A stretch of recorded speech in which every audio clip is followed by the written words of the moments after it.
A woman says she was sexually and emotionally abused by Democratic County Councilor Keith Graves during a 2-year relationship. Now, the counselor says the relationship was consensual and denies any wrongdoing. teammates Councilor Russell joins us now in studio with a closer look at those allegations. Yeah, hey there, Tim. In 2019, Lauren Embry was a volunteer for the Democratic Party when she met Graves at a party event. They began a relationship with each other in 2020. She claims the abuse nearly cost her life.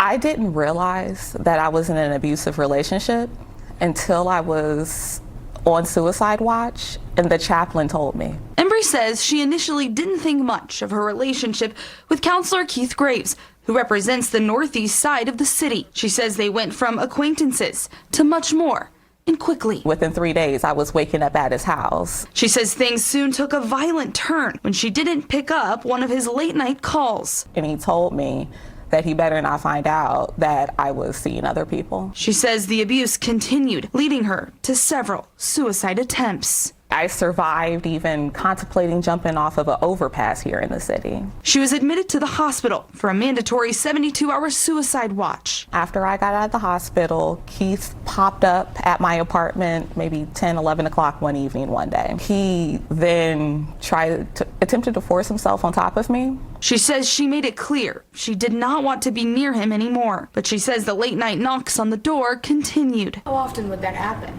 At that time, it felt like every other day. He doesn't take no as an option, especially from women. Graves did not agree to an on-camera interview, but issued this statement. Unfortunately, the person I was involved with from 2020 to 2022 has chosen to portray our time together inaccurately, rather than honestly representing our relationship. The recent allegations of sexual and emotional abuse are alarming and false. This is the first time I've heard that Miss Embry believes she experienced abuse. Sexual abuse allegations are not something I take lightly. They are serious and carry criminal consequences. While I regret that there's a story from a past relationship that I'm not proud of, no criminal charges were filed.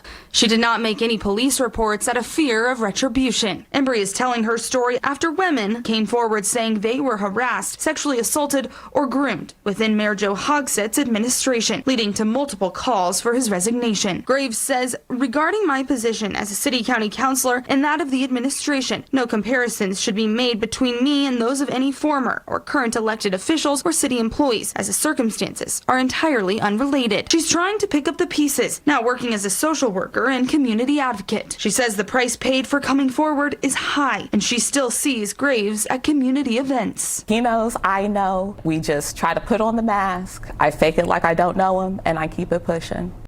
Now, Council President Vop Asili just announced Graves will step down as chair of the Education Committee, and City County Council Majority Leader Maggie Lewis says she's committed to confirming the validity of the allegations. For her full statement, along with Graves' full statement, go ahead and grab your phone and scan that QR code on your screen. That will take you to the As Seen On section of our website, where I've posted both. I'm Councilor Russell for Wish TV and WishTV.com.